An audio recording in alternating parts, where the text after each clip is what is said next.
Hi,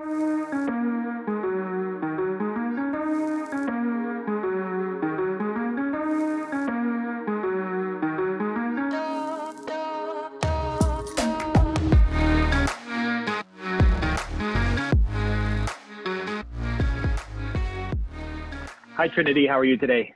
I'm good. How are you? I'm great, thanks. Thank you for joining us. I'm so excited to get to know more about you and to tell your story, or to have you tell your story rather, and have our audience hear about your experience. So thank you for taking the time to be with us today. Thank you. Awesome. So let's get right into it. How do you identify? I identify as a lot of things. Trigender for my gender identity, queer for my sexuality, and then on the ace spectrum, ace flux. Okay. Can you distinguish for us those three that you just mentioned? Oh, yes. So gender identity is how I present to the world with my gender and how I feel. And my sexuality is when I do feel sexual attraction, which is not too often. It's towards women mostly. You know, romantic attraction is a whole nother thing that I'm still figuring out, honestly. And then ace flux is like, I rarely feel sexual attraction, and it can like fluctuate too. And how old are you? I'm 25. So you said you're very much in the category of still figuring things out. Well, for like romantic attraction, I say that because I only very recently discovered that I was on the ace spectrum, because I didn't feel sexual attraction for a long time. And then I was in college and I felt it a couple times. And then I was just like, well, I do have something going on there, but I'm not sure what it is. And I found the word in a book by Ash Hardell, The ABCs of LGBT. And I was like, well, that fits. And, you know, romantic attraction, I feel like it's like tri-romantic too, just because I like that. My name's Trinity, so, you know, got to do the threes, you know, masculine people, feminine people, and genderqueer people. But, you know, I say figuring out mostly because, you know, I haven't met all the kinds of people there are, and, you know, so I don't know who all I'm attracted to. Could be more than that. Yeah, that's really interesting that you allow yourself the freedom to even say, I don't even know who's out there, so I don't know who I'm attracted to. Like so many of us grow up with these labels, or we really grow up in a society or a world where we relate ourselves to labels, right? We have labels placed on us from the time that we're born. And then a lot of us, I can certainly speak from my experience, that I used certain labels as a way of empowering myself, which later in life, those labels that I chose began to feel disempowering, even though I chose them. It's really interesting to me that you're open enough to say, I don't even know who's out there and who I may or may not be attracted to. So that's really interesting. This is the first time I've heard the term trigender. So can you explain that to me and what that experience is like? Gladly. So I was on Wikipedia for one reason. I was looking up LGBT activism, and I saw this word bigender, and I was like, wow, that's, you know, interesting. And I looked at it, and specifically it was referring to feeling and acting in a way of two different genders. And I identified as that for a long time, but then I realized that I also have this like gender neutral or gender queer side too. That's how I'm presenting today. I'm wearing masculine clothes and makeup.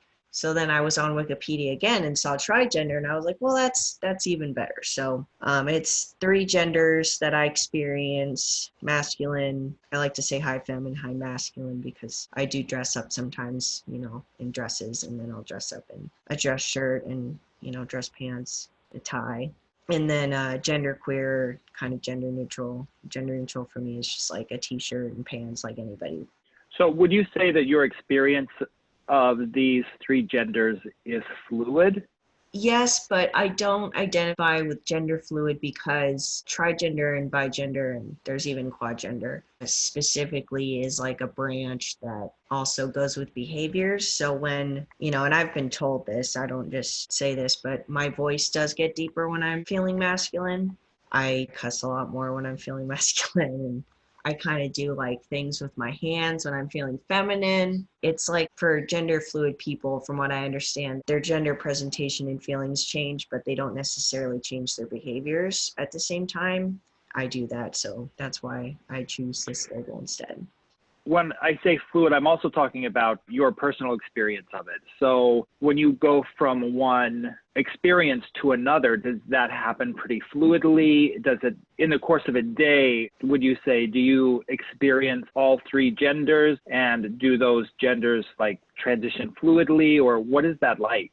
Well, for me, it's usually like when I wake up in the morning, I feel the same gender that is when I go to bed. So it's like a daily thing. Sometimes, though, I will go a few days feeling the same gender, or it'll be like a couple weeks that I'll just dress masculine all the time. But especially since I've been on testosterone, there was a long period where I felt masculine pretty much every day when I started testosterone. But for me, it's mostly like a daily thing or something. But I think there has been a couple times where it's changed within the day, but that's been because I've like changed my look for whatever reason, or I used to do fencing, and when I would do fencing practice, I think I would feel masculine a lot more of the times, like trying to show off and stuff. So Yeah, I'm really curious about also how you came to discover, or what brought you to the point of wanting to learn more and like label yourself and kind of have the words and the descriptions that you have for yourself today. Can you take us a little bit through the journey of how that's happened so far for you?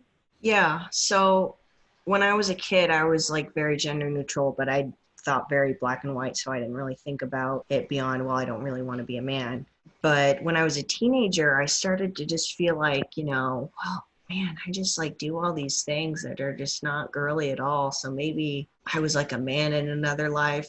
I'm not sure why, but I've never liked the term tomboy. I just don't identify with that. I don't like it. I don't know if it's because kids would say, oh, well, that's like, lesbians or tomboys. Or I was very against people thinking that I was gay as a kid because my mom was gay, and I didn't want to like perpetuate the thing that people would say about gay parents having gay kids. I didn't want to seem like, butch or anything, but Can we explore a little bit about that? I have straight parents and I'm gay, and you have gay mom, and you said that you didn't want to perpetuate the stereotype that gay parents might have gay kids. yeah, it was very upsetting for me, that stereotype. I'm not sure if it's a really well-known thing much anymore, or if it's even like a common thing, but I had these kids that I kind of respected in school. One of them was, we were in line because there was one bathroom in my middle school, and he was like, man, I don't want gay people to have kids because then their kids will be gay, and then we'll just like not have anybody having kids anymore because everyone will be gay. And I was just like, how can you think that? Like, I thought you were smart, and it was just like, I can never, be gay because then people will think that my mom raised me to be gay. It's obviously kind of a silly thing to think that the human race is going to die because nobody's having kids, but because gay people do have kids. But, it was a thing for me. But when I had about my fifth girl crush, I was like, okay, I'm not You're like, okay, I must be perpetuating the stereotype. yeah. And two, in college, I stopped hearing that. I don't know if people got more tolerant or smarter or what, but I just kind of, it wasn't as much of an issue. That's so interesting to have that kind of influence your attraction, not wanting to perpetuate this idea that the world is going to end because people are being gay, And it's actually a really heavy weight to carry as a young person, because like you, I definitely heard like, oh, she's just a tomboy. So when you got to college, you were like, oh, they got smarter. Yeah. Now I can be myself. What happened with you? Where did you start to get a little bit more open about having girl crushes and being okay with it? I had a lot of boyfriends in high school, so I think maybe I just didn't leave myself room for that. But when I was in college, it kind of slowed down. And interestingly enough, the person that made me realize that I can't really be straight because I've had all these girl crushes did turn out to be a trans man. So I don't know what that says about myself, but obviously I felt sexual attraction to women since then, so it's not, but it's just kind of funny. And, I had a boyfriend at the time. I thought about it for a while. I don't remember how long, but I was just like, well, I don't ever want to have it be that I'm not satisfied with one person, and so I'll leave that person for another person, because like even just discounting like gender stuff, I did that a lot in high school. I was a serial monogamist. So I decided when I came out to my boyfriend that I would also be polyamorous. polyamorous and ask him about that. And we didn't end up dating anybody as a couple, or I didn't end up dating anyone else. But since then, I have identified as polyamorous, which means that I date more than one person at a time, but everyone knows about it. I wasn't really out too much in community college, which is what was going on at this time, because I lived in Forks, Washington, which is home of Twilight, if you don't know, and going to school in Port Angeles. And it just, it wasn't really the time or place for me, but I did come out to my mom, obviously. Well, okay, how was that? How was coming out to your mom? The first time, I don't really remember because I was in high school when I told her about my gender, but she was just accepting and nice about it. Like, I don't really remember what she said or if she was surprised, but I think like a part of her knew, because like I just loved boobs, like always. So like I had the same, there's a picture of me building boob sandcastles, and like, yeah, so I think she must have known, at least on some level, at that point. It's just like, okay, well, my mom's gonna love me. And then at that around time too, I was kind of dissatisfied with being called she and her, and was trying to figure out more my gender, like how my gender worked and stuff. So that's when I started using my Zer pronouns and picked them out with my boyfriend at the time. And when I got to university in Bellingham, that is when I was like full out, everything out in the open. It was great. It was the best thing, being totally out, meeting other people who, were gender queer or binary, transgender, and had my first couple girlfriends in university. So it was good. When do you feel like you first had the experience of otherness? Well, that is both very easy and very hard to answer, because I have always been very different than anyone else. I am on the autism spectrum, and so that's kind of like, not like definite signs of being autistic, but like just kind of feeling like you're an alien or something. So yeah, as a kid, that was just kind of something I embraced. When I do feel otherness particularly, it's when I'm in one of my groups, polyamory or Asperger's or queer, LGBT, and I'm the weird one still, that I feel other. That's interesting. What has been the hardest part for you in terms of not only navigating the world with your identity, but navigating the LGBTQ community with your identity? Well, I'd say I'm thankful that it happened in stages.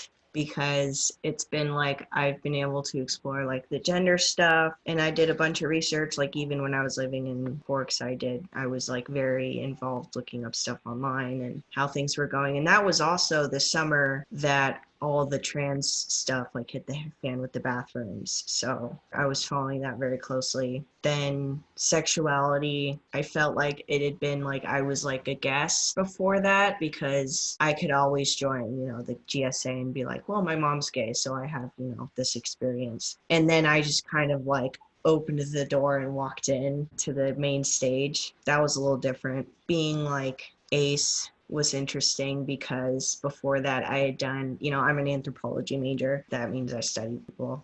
I did like a project where I was asking asexual people about their experience. And I started it for fun, but then I ended up doing it seriously for like a makeup exam. It was kind of weird for me, but I was told that that's kind of common for people to do that, not necessarily like as an anthropology project, but kind of like asking asexual people about their experience and then being like, oh, well, I'm ace too.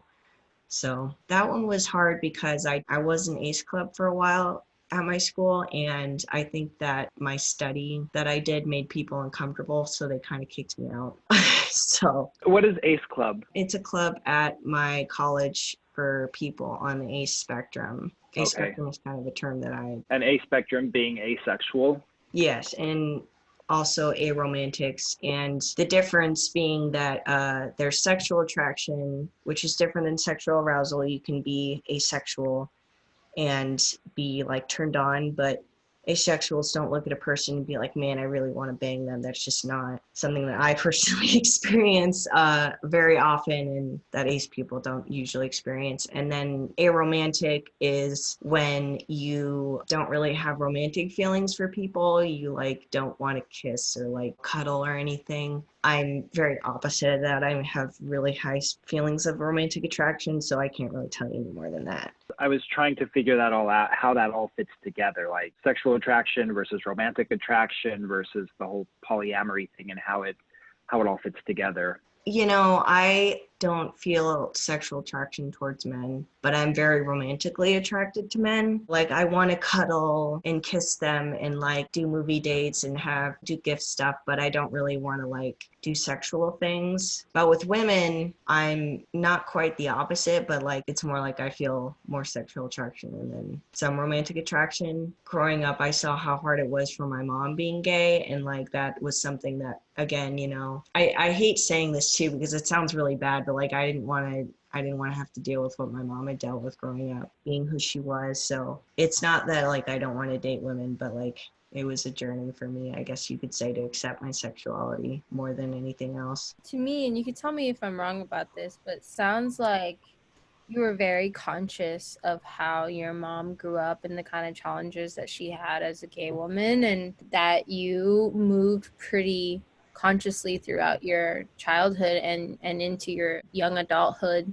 with all of those things in mind, which is incredible to me to see you from that place. Like, I have no idea what that feels like. And I think there's a really big misconception too, that just because gay people have a hard time because their parents are straight and don't understand, what I'm learning from you is that everybody has their own individual journey, and these challenges from our parents that kind of get passed down to us, and we learn how to navigate based on what we're given. And you seem to have done that beautifully.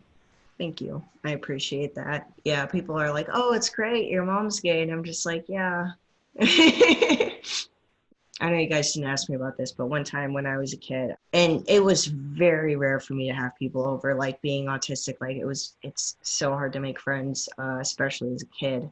For a lot of us anyways, not for everyone obviously, but I had this girl over, and when her dad was dropping her off, he like saw my mom's girlfriend at the time and was like, oh, that's their mom. And then when my mom actually walked through the door and he like computed it in his head that my mom was gay, he took his daughter and left, and I never hung out with her again. I never talked to her again. It was very upsetting, obviously, but later ran into each other at the grocery store, which is super weird. And she apologized, and she's like, yeah, my ex-husband's a dick. That made an impression on her, obviously. We never talked again. I just hope like the kids that come from my generation don't have to deal with that. It's not something that kids should have to go through. What do you feel like you want the LGBTQIA plus community needs to hear from someone with your experience? I just feel like we need to be as accepting as possible. Try not to like, not gatekeeping so much. It's fine to have like subgroups, but it's hard to be a queer person and rejected from other queer people after being rejected for a long time. And I think that kind of thing needs to stop for sure. This is something that we hear repeatedly. And certainly, as I became aware that my experience was very different from other people in the community, there seems to be so much division within the LGBTQIA plus community, whether it be racial division, whether it be division among the different groups.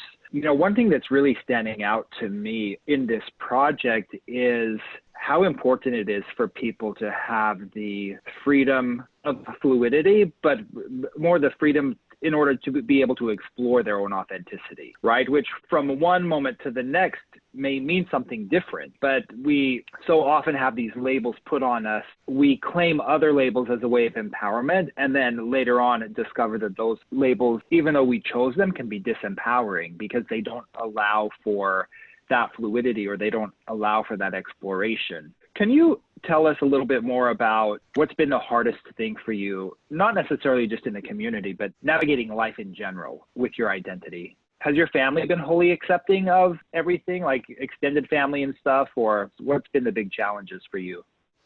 The only person that was really a pain about it is my Nana, and that's my mother's mother. And there's a lot of issues there that I won't go into, but she just would not accept it because she saw me as this kind of like girly girl. But that was more of not a face, but like a mask that I put on for her. So that was a challenge. My mom has been good, some trouble with pronouns sometimes, and that's fine. And my stepmother was not really happy that I chose to do hormones because she was worried of how it would look when I chose to then dress feminine. But for me, it was a must because I was not very good at deepening my voice to the point that I wanted. And I had a lot of dysphoria around that. And my dad, I was scared to come out to because he is a Kansas boy who was born in the 60s. And I was not sure how that was going to go down. But my dad was accepting and okay with it. And I don't have a lot of expectations of him, partly because he wanted a daughter. I feel bad taking that away from him.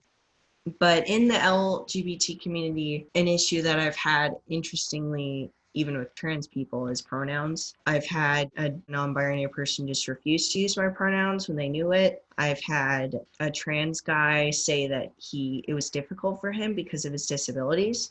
Something to note with that is that we have the same disabilities. So it's kind of like it kind of fell on deaf ears to me. I wasn't very happy about that. And he apologized. Kind of the most upsetting thing, I was exchanging pronouns with a person who used they, them pronouns. And when I said mine, they kind of looked at me like I was an alien.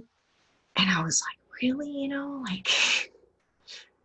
So that's why I say I use alien pronouns, is because it's just really strange to people, So that, I think, is really unfortunate, though. I almost want to say that I've had more issues within the trans community than I have in the gay community, because I think that gay people, if they're inclined to hear that sort of thing, they want to be respectful. What do you think is the best way as a community or just in general to move forward? Because we live in such a binary world. And the thing that's interesting is that English, even less so than a lot of other languages, there's a lot of languages that gender everything, right? They'll gender nouns, they'll gender verbs, they gender adjectives. I am actively learning a language that literally genders everything.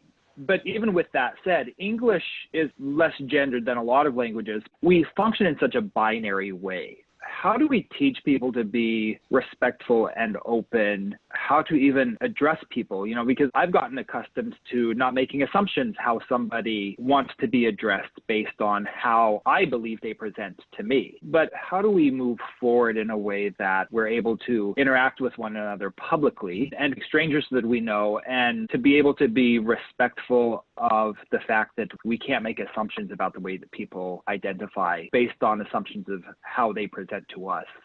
One thing that I'd say is, if it's appropriate, asking people their pronouns. Personally, I wouldn't, and I've read this, an article posting about this too, is I wouldn't ask people their pronouns at work, because a lot of times people aren't out at work and you don't want to put them in an awkward position of either lying or having to come out when they're worried about being fired. I've been fired for my gender identity that I am, so I'm not out at work. Gosh, it actually makes me kind of angry how gendered things are. I think that we need to raise our kids and that we don't care what they play with, if they play with dolls or they play with, mechanic things, but just having it just not be gendered at all. Having girls and boys playing with it, having it be a gender neutral color. We can't even do that for adults though, right? Yeah. You go to the supermarket and razors that are marketed towards women are pink.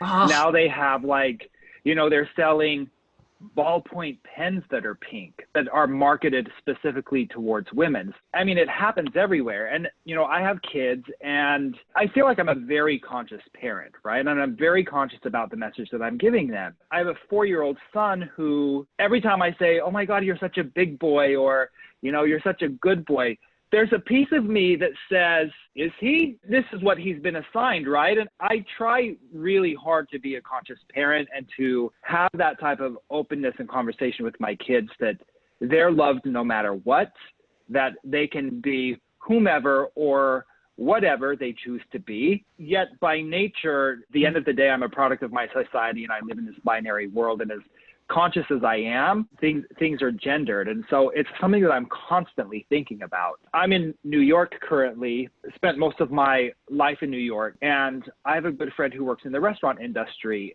in a pretty progressive restaurant. The owners are hipster, they're progressive, and they have some non-binary workers working.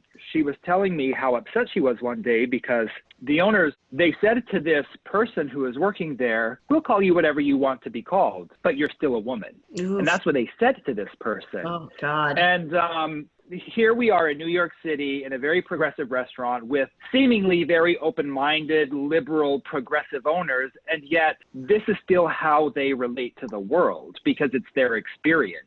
I don't think the younger generation is going to have as much of a problem with this as we are. Like, I don't have very many answers with how we're going to deal with it. But, you know, when I was a kid, we didn't have any books about having gay parents or, you know, being gay or whatever. And now you look at it and there's books about being a non-binary and books about being trans. There's the I Am Jazz book. There's that little trans kid on Instagram. They're doing good things and hopefully they don't have these issues that we have.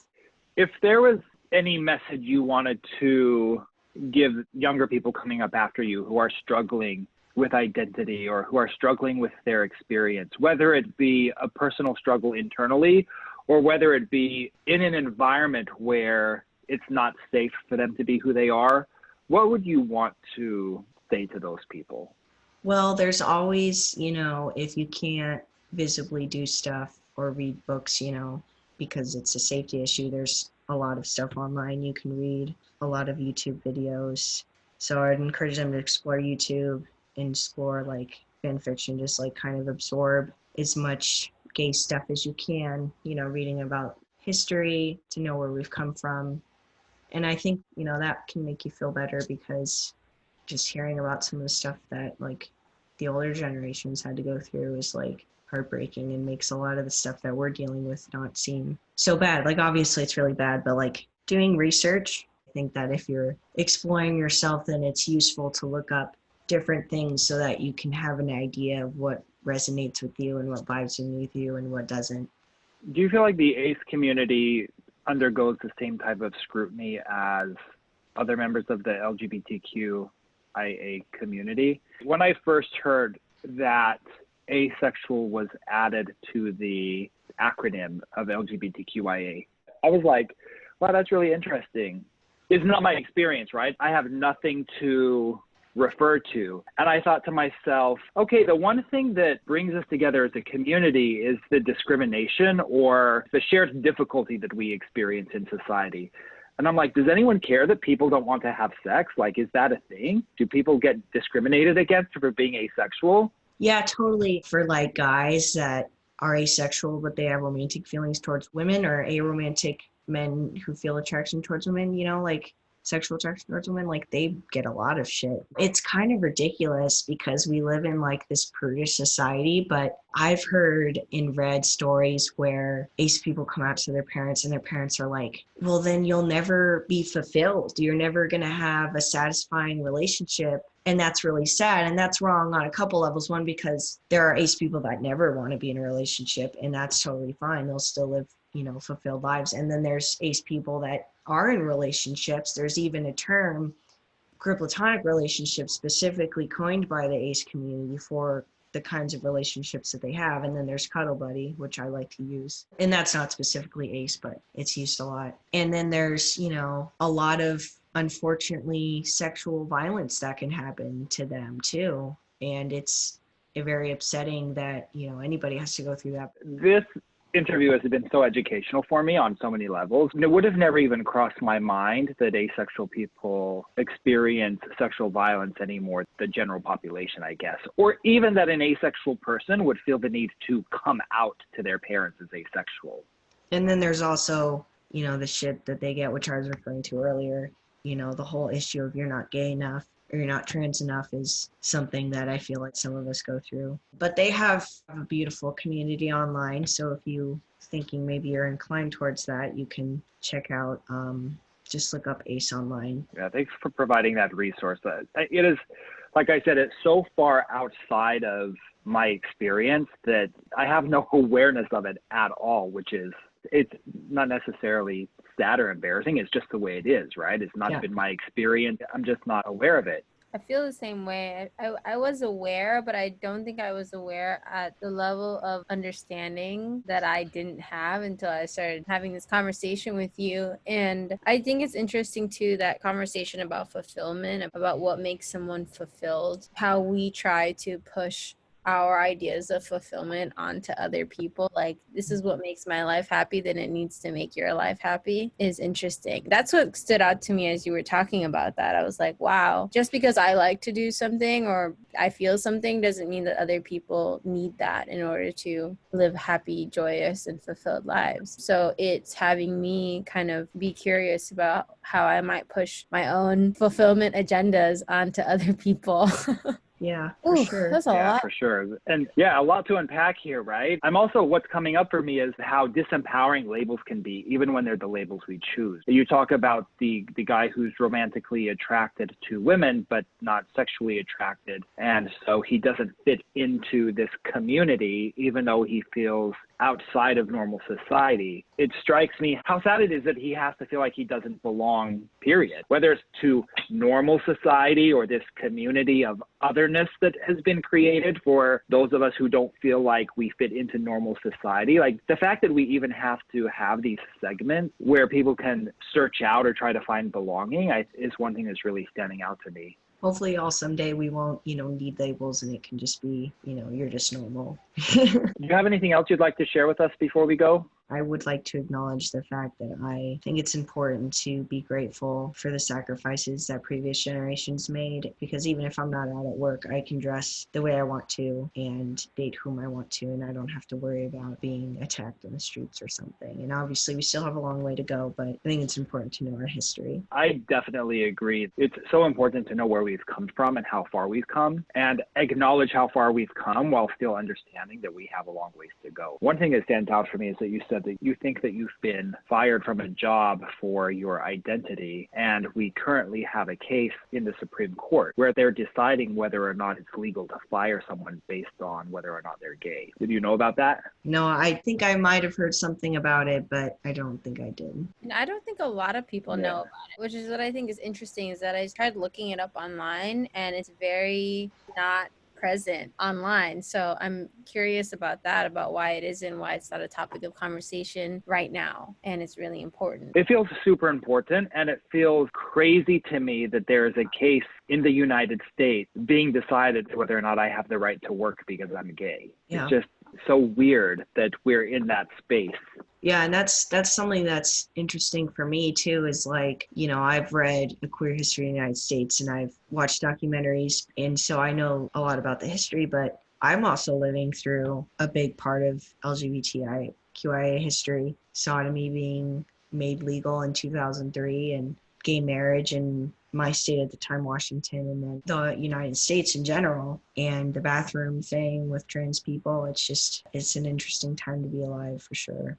Definitely agree with you that we get to know, honor, and acknowledge our history and still have an understanding that we have a long ways to go in order for people to have the freedom to be authentic. Well, thank you for coming and having this conversation with us. It's definitely been educational for me. It's leaving me with a lot to think about and probably a lot of questions in the long term. But I think it's important to have these conversations and to better understand each other's experiences so that we get to know one another. I think that it's so easy to have that otherness or say, oh yeah, this is me, but you're something different. You're someone other when we don't know one another. Thank you for allowing me to talk on this platform with you, y'all. Absolutely. We're happy to have you. Thank you for being here and taking the time to share your story. Really was educational, and I'm grateful that you're here.